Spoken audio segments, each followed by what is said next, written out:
Muchísimas gracias, muy buenas tardes a todos los componentes del panel, a todos los presentes. Traigo un abrazo fraterno de mi pueblo y sobre todo de mi presidente Evo Morales, a quien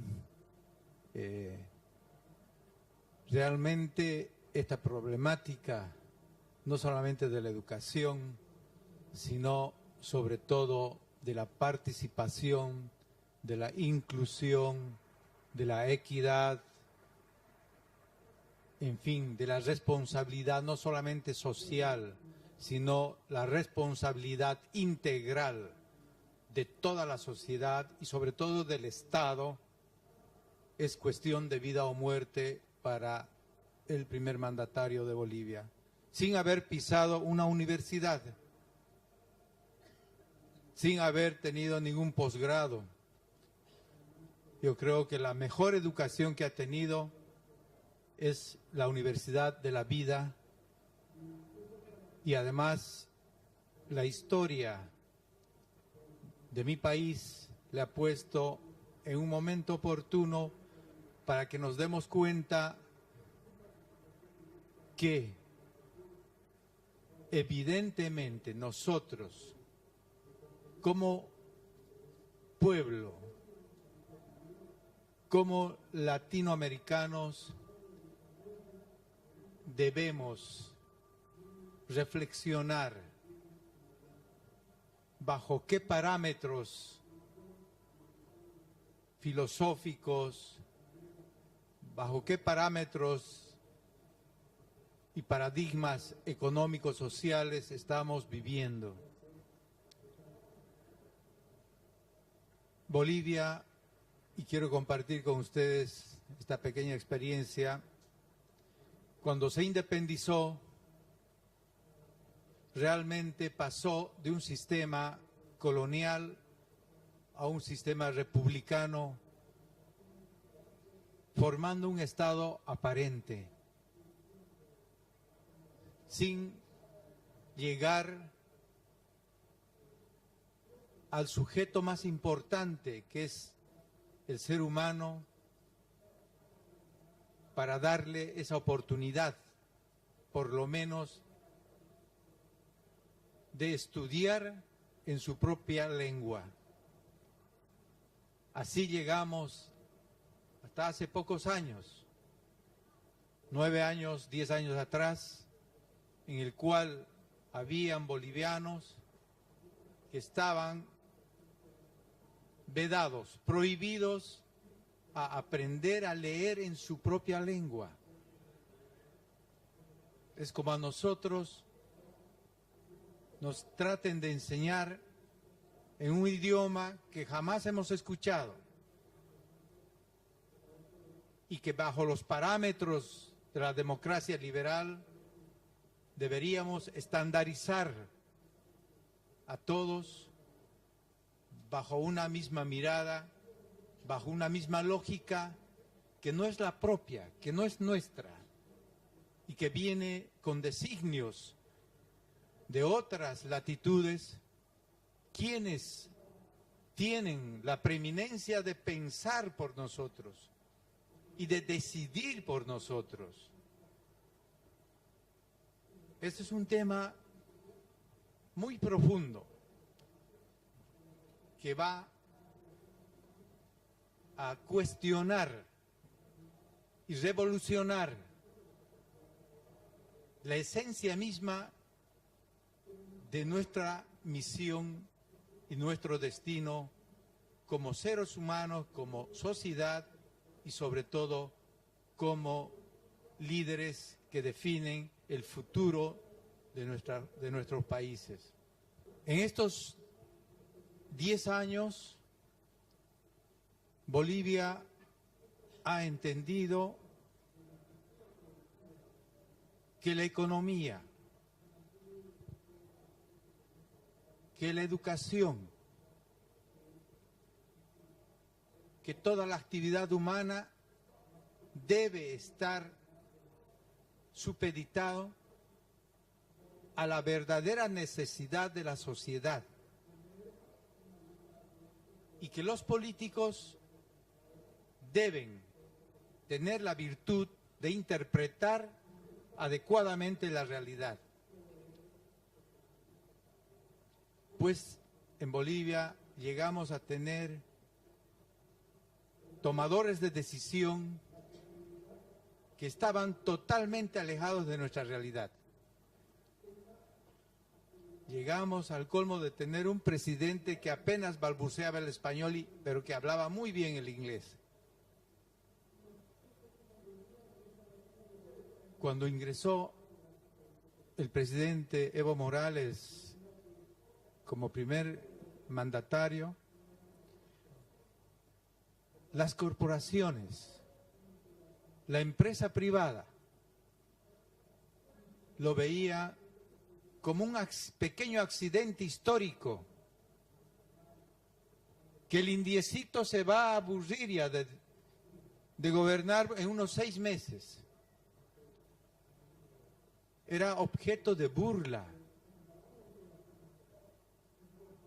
Se burlaban de un mandatario que tenía la legitimidad más grande de Latinoamérica, teniendo más del 60% del voto popular.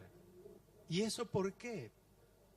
Porque estamos justamente colonizados mentalmente, que es lo peor todavía, que los países desarrollados, que supuestamente nos dan innovación en diferentes aspectos de la educación, del desarrollo, son colonizados también a través de directrices económicas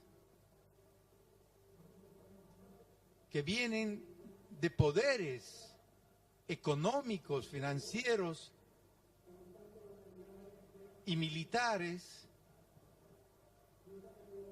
que no tienen el empacho ni la discreción de dirigir o querer dirigir nuestras vidas. En Bolivia, a título de ONGs y de estas cooperaciones, que más que cooperaciones, eran agencias de distorsionar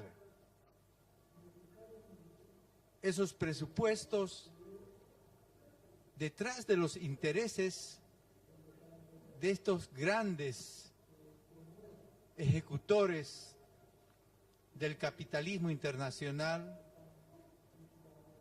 y que sí estaban acostumbrados a que aquí en Latinoamérica y sobre todo en Bolivia obedezcamos a pie juntillas todo lo que nos venían y con mucha autoridad.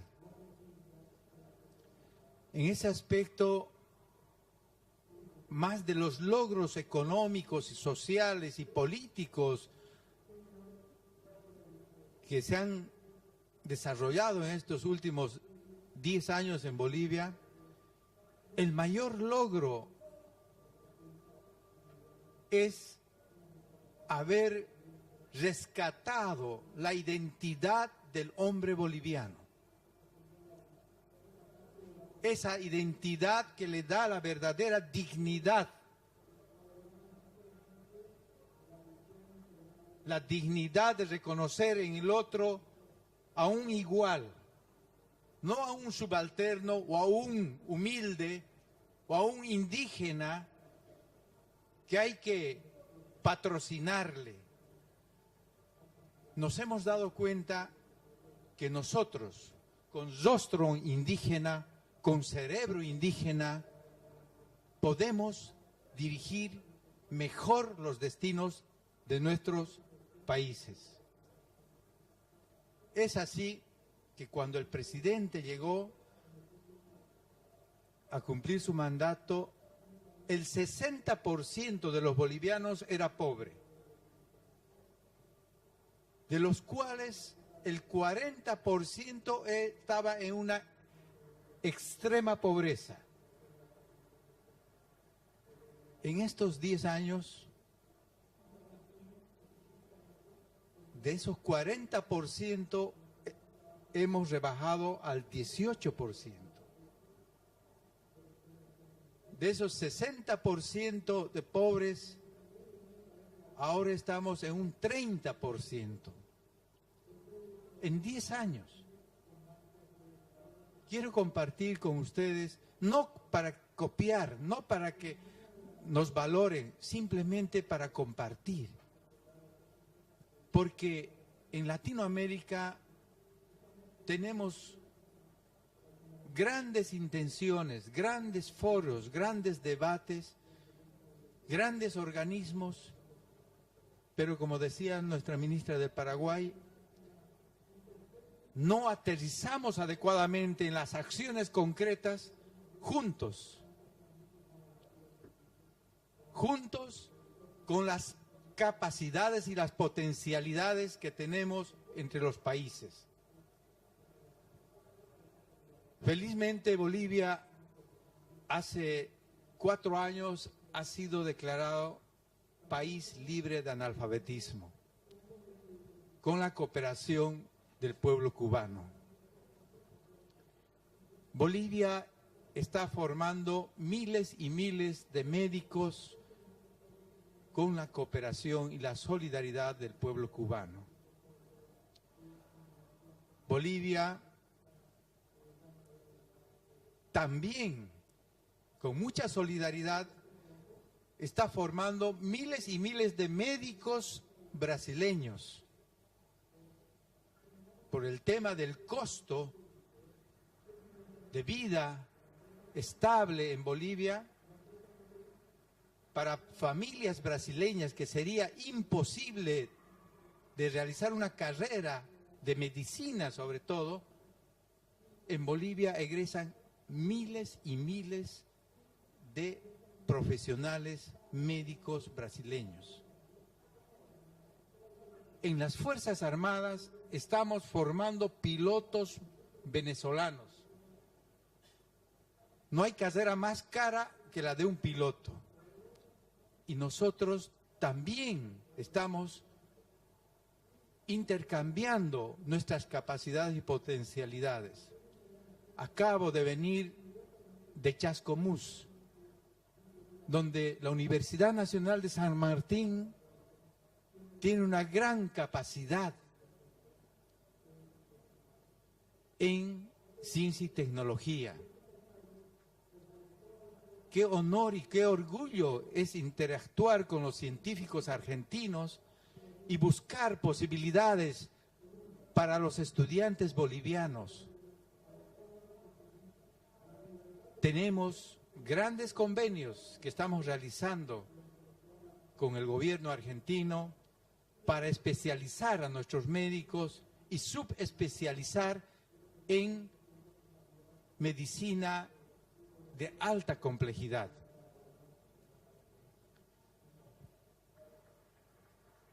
En Bolivia tenemos una alta deuda histórica, no solamente social, económica, política, pero también en ese aspecto tenemos como producto de haber diseñado políticas de Estado en base a la nueva constitución política de Bolivia, objetivos claros hacia el 2025, hacia el 2030, en temas de educación, en temas de infraestructura. Vamos a construir más de 1000 hospitales en los próximos 10 años en Bolivia, en los diferentes niveles. 1000 hospitales que teníamos de deuda para el seguro de los bolivianos. Por eso es muy importante compartir en estos ámbitos de reflexión todos nuestros desafíos, poner a disposición nuestras capacidades y sobre todo actuar a la altura de la circunstancia, de la exigencia histórica de nuestros pueblos. Muchísimas gracias.